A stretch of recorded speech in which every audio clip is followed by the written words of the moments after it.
Salam, gəlin 15-16-cı sualların izahına baxaq. Sual biraz maraqlıdır, hətta fən müsabiqələrinə falan düşə bilən sual ola bilər. Yəni 7-ci siniflərə düşə bilər. Baxaq 15-ə. Bizə bu ifadəni verib və bu nisbətin nəticəsi 72-dir. Bizdən m-in hasilini soruşur. Mən 24-ü əvvəlcə vuruqlara ayırsam 2 üstü 3 vurulsun 3 olduğunu tapa bilərəm. 18 də təbii ki 3 üstü 2 vuraq 2 üstü 1-dir. İndi mən bunları vuruq şəklində yazacağam. 2 üstü 3-ü necə yaza bilərəm? 2 üstü m vuraq 2 üstü 3 m-dir. Mən ancaq bunu parçalayıb bu şəkildə yazdım. 3 üstü m vuraq 3 üstü m.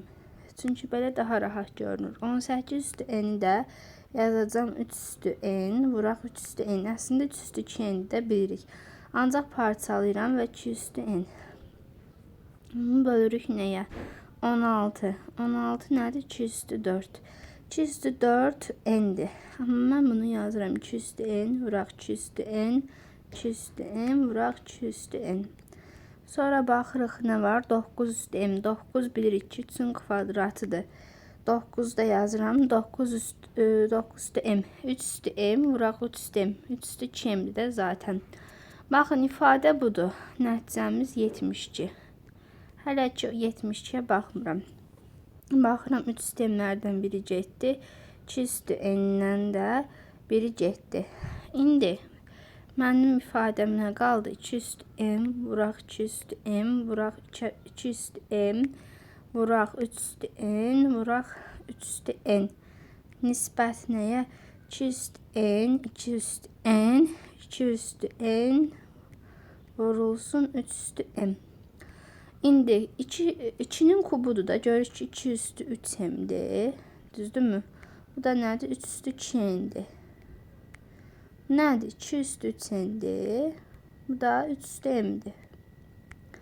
Mən bunu yazacağım. 8 ilə yazım. 8 üstü m vuraq.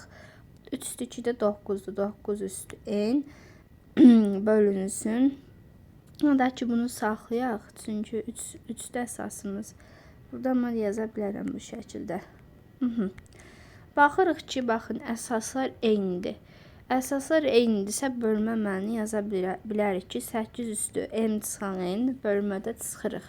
Vurulsun 3 üstü.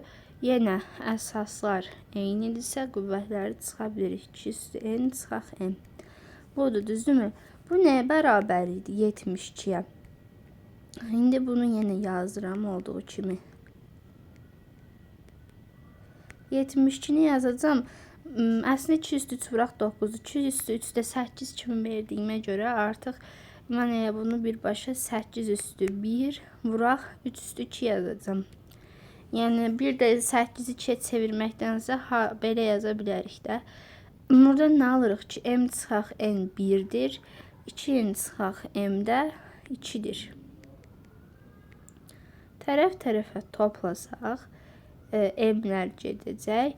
Nə qalır? 2n üstə gələk mənfi n. N-imiz 3. N 3-dürsə yerinə qoysaq bu da burada. M-imiz də 4 çıxır. N3, M4. Hansını da yerinə qoysaz alınacaqdır. Deməli N3, M4.